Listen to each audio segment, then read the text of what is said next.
गलती से भी इस गलतफहमी में मत पड़ जाना कि मैं जानता हूँ समय क्या है। समय खुला रहस्य है, ऐसा रहस्य जो सबके सामने है लेकिन फिर भी रहस्य है। इस दुनिया के कई साइंटिस्टों ने टाइम के ऊपर बहुत सारी थ्योरीज दी हैं, लेकिन वास्तव में समय क्या है इसका जवाब आज तक ना ही तो कोई साइंटिस्ट दे पाया है और ना ही साइंस। लेकिन फिर भी इस ओपन मिस्ट्री को हम थोड़ा अलग तरीके से जानने की कोशिश करेंगे। तो समय की इस थ्योरी को आसान और कॉम्प्लिकेटेड करने के लिए मैं आपको एक कहानी सुनाना चाहूँगा। लेकिन याद रखना, मुझे इससे फ़र्क नहीं पड़ता कि ये कहानी आपने कितनी बार सुनी है। मुझे फ़र्क इससे पड़ता है कि इस कहानी में छुपे हुए मैसेज को आप जानते हैं या नहीं, क्योंकि ये मैसेज इस खुले हुए रहस्य को और भी ज़्यादा गहराई से समझने में मदद करेगा। तो शुरू करते हैं।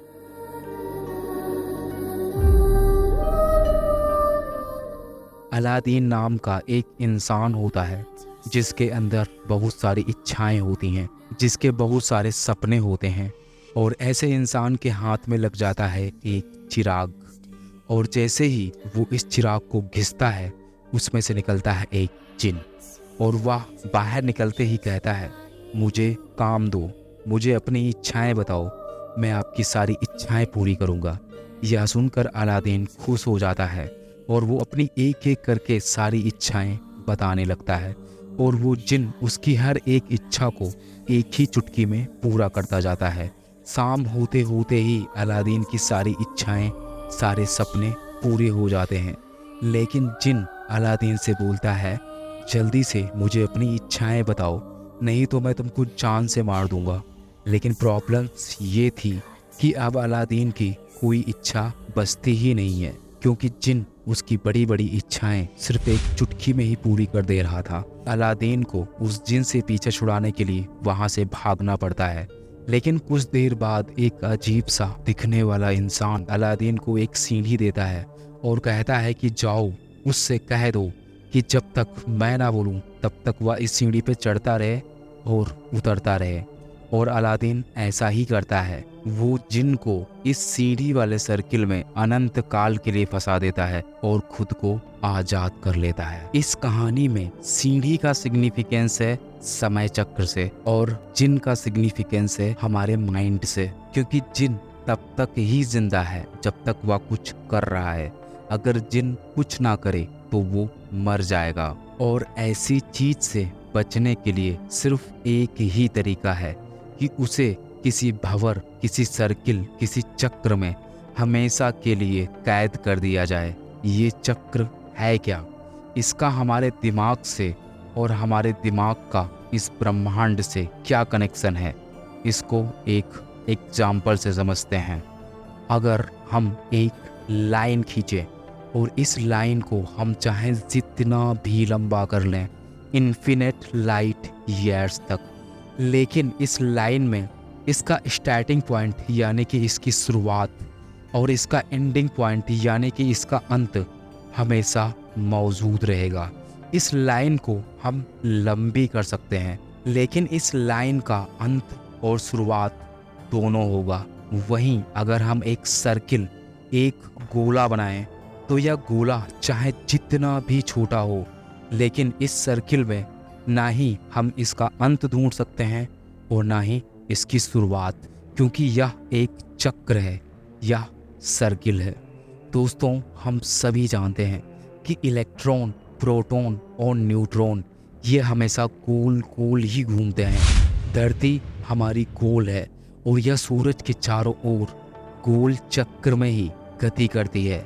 हमारे ब्रह्मांड के सभी तारे, सभी प्लैनेट गोल हैं और सभी एक सर्किल में, एक चक्र में यानी कि गोल गोल गति करते हैं।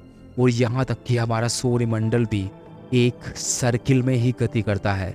हमारी पूरी की पूरी गैलेक्सी, हमारा पूरा का पूरा यूनिवर्स सिर्फ गोल गोल ही घूमता है। और इतना ही नहीं, इस यूनिवर्स के सारे नियम, दिन होता है, रात होती है, फिर दिन होता है, ये एक सर्किल है। फिर उसके बाद हफ्ते का सर्किल होता है, 7 दिन होते हैं, फिर उसके बाद फिर वही 7 दिन होते हैं, फिर उसके बाद मंथ यानी कि महीने का सर्किल होता है, 30 दिन होते हैं, फिर उसके बाद फिर से वही 30 दिन होते हैं, फिर उसके बाद एक ऋतुओं का सर्किल है।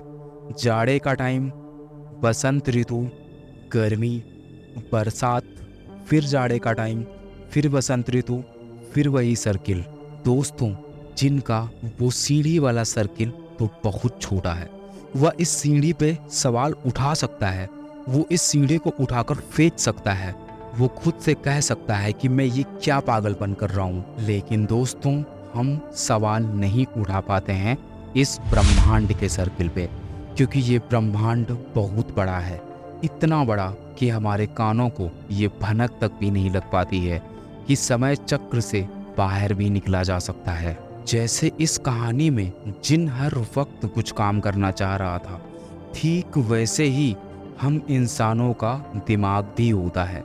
जैसे जिन बिना काम किए हुए नहीं रह सकता, वैसे हम इंसान भी बिना कुछ किए हुए नहीं रह सकते। और सर्किल यानी कि चक्र सिर्फ उन्हीं के लिए है जो खाली नहीं रह सकता, जो बिना किए हुए कुछ नहीं रह सकते। हम इंसान कुछ ना कुछ करने के लिए मजबूर हैं। हम बिना किए हुए कुछ नहीं रह सकते। हम सांस लेंगे या तो नहीं लेंगे, हम कुछ करेंगे या तो हम कुछ नहीं करेंगे, हम कुछ सोचेंगे या कुछ नहीं सोचेंगे, लेकिन कुछ तो होगा ही। जो साइंस है ना, वो इस बात से हमेशा शॉक्ड रहती है कि इंसान आखिर पानी में डूब कैसे जाता है। जैसे एक प्लास्टिक की बोतल का नेचर है पानी के ऊपर रहना, वैसे ही इंसान का नेचर है पानी के ऊपर रहना। लेकिन होता कुछ यूं है कि जिंदा इंसान पानी में डूब जाता है और मुर्दा खुद से ही ऊपर आ जाता है। साइंस ये सोचती है कि इस मुर्दे को ऐसा क्या पता है जो एक जिंदा इंसान को नहीं पता है।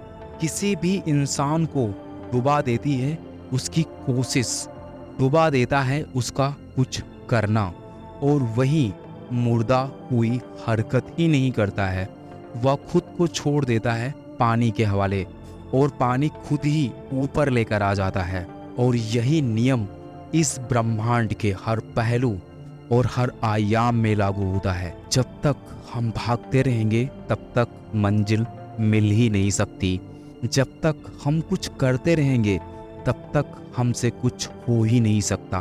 काश एक बार भी ऐसा हो सके कि हमारा दिमाग सारा काम छोड़ दे, उस मुर्दे की तरह कोई रिएक्ट ही ना करे, खुद को इस अस्तित्व के हवाले कर दे, मीन्स नो माइंड। तो शायद ये पहली बार इसे पता चल सके कि समय सिर्फ भ्रम है, समय का अस्तित्व सिर्फ माइंड की वजह से है। अगर माइंड ना हो तो समय भी नहीं होगा। जहाँ माइंड है बस वहीं समय है। सिर्फ समय ही नहीं, इस ब्रह्मांड के सारे नियम हमारे दिमाग की ही वजह से हम पे लागू होते हैं, वरना हमारे लिए कुछ भी नहीं है। ना ही ग्रेविटी, ना ही समय, ना ही जीवन, ना ही मृत्यु। लेकिन दोस्तों, यहाँ पे एक सवाल उठता है कि अगर मेरी बात सच है और समय कुछ भी नहीं है, तो वे लोग कौन सी दुनिया में चले गए जो आज से 200 साल पहले थे, या 500 या हजारों साल पहले थे। वो जिंदगी जो हम आज से 5 या 10 साल पहले जी रहे थे, फिर वो जिंदगी कहाँ गई? वो सब कुछ कहाँ गया? हमारे पूर्वज या हमसे पहले के लोग, फिर वो किस दुनिया में चले गए? ये वाला समय जो अभी बीत रहा है, कौन सी दुनिया में खोता जा रहा है? तो दोस्तों, इसका आंसर ये है कि वो सारे लोग, हमारा सारा अतीत यहीं पर और अभी भी मौजूद है। अभी तक जो कुछ भी हुआ है उसमें से कुछ भी ना ही मिटा है और ना ही मरा है, और इस चीज़ को मैं प्रैक्टिकली प्रूफ करने वाला हूँ। हम ऐसा बोलते हैं कि वे सारे लोग मर चुके हैं, वे इस दुनिया में अब नहीं रहे, लेकिन सच्चाई तो ये है कि मौत जैसी कोई भी चीज इस दुनिया में एग्जिस्ट ही नहीं करती है। इस दुनिया में हजारों झूठ हैं, लेकिन इन झूठों में जो सबसे बड़ा झूठ है वो है मौत। मौत जैसी कोई भी चीज एग्जिस्ट ही नहीं करती है। इस ब्रह्मांड के इतिहास में ना ही अभी तक कोई मरा है और ना ही ये पॉसिबल है कि कोई मर सके। अभी मैं जो कुछ भी बोल रहा हूँ ये सारी चीज़ें इस माइक में रिकॉर्ड हो रही हैं और मेरी ये आवाज़ इस ब्रह्मांड के इतिहास में इन्फिनिट टाइम तक गूंजती रहेगी और मेरी इस आवाज़ को कभी भी सुना जा सकता है, मुझे कभी भी देखा जा सकता है। इसका सबूत है ये रिकॉर्डिंग। एक्चुअल में अगर मैं एक ईंट का टुकड़ा भी उठाकर ज़मीन पर पटक दूं तो इस टकराहट से जो आवाज़ और जो वाइब्रेशन क्रिएट होगी या इन्फिनिट टाइम तक मौजूद रहेंगी, या यूं कहें ये कभी भी नहीं मरने वाली। ये तो हम अच्छी तरीके से जानते हैं कि 1970 या 1980 की जो भी लोगों ने टैप रिकॉर्डिंग की थी उनकी आवाज़ें आज भी सुनी जा सकती हैं, क्योंकि ये सब कुछ इस ब्रह्मांड के इतिहास में दर्ज हो चुका है। मतलब वो लोग जो हमसे पहले थे उनको आज भी देखा जा सकता है और उनको आज भी सुना जा सकता है। हमने और हमारी साइंस ने समय को 3 हिस्सों में अतीत, वर्तमान और भविष्य में बांट दिया है। लेकिन सच तो ये है कि समय को टुकड़ों में नहीं बांटा जा सकता है। अगर हम समय को 3 टुकड़ों में ना बांटें तो हमारा दिमाग ये कभी भी नहीं समझ पाएगा कि समय जैसी भी कोई चीज़ होती है। और इस चीज़ को अब मैं प्रैक्टिकली प्रूफ करने वाला हूँ। मान लीजिए एक रोड है, उसके जस्ट किनारे एक बड़ी वाली पानी की टंकी है और उस टंकी के ऊपर एक इंसान बैठा हुआ है और उसका एक दोस्त टंकी के जस्ट नीचे खड़ा हुआ है। और वह जो टंकी के ऊपर है, टंकी के ऊपर इसलिए क्योंकि वो ऊंचाई पे है और जो ऊंचाई पे होता है ना वो बहुत दूर तक देख सकता है। और उसको एक दूर से साइकिल आती हुई नजर आती है तो वो अपने नीचे खड़े हुए दोस्त से बोलता है कि मुझे एक साइकिल दिखाई दे रही है जो अपनी तरफ ही आ रही है। तो उसका नीचे खड़ा हुआ दोस्त बोलता है कि भाई मुझे वो साइकिल नहीं दिखाई दे रही है। हाँ, वो साइकिल आती होगी ये मैं मानता हूँ, लेकिन वो साइकिल मेरे लिए अभी भविष्य में है, फ्यूचर में है, क्योंकि मैं अभी उसको नहीं देख सकता हूँ क्योंकि वो मुझसे दूर है। और होता भी कुछ ऐसा ही है।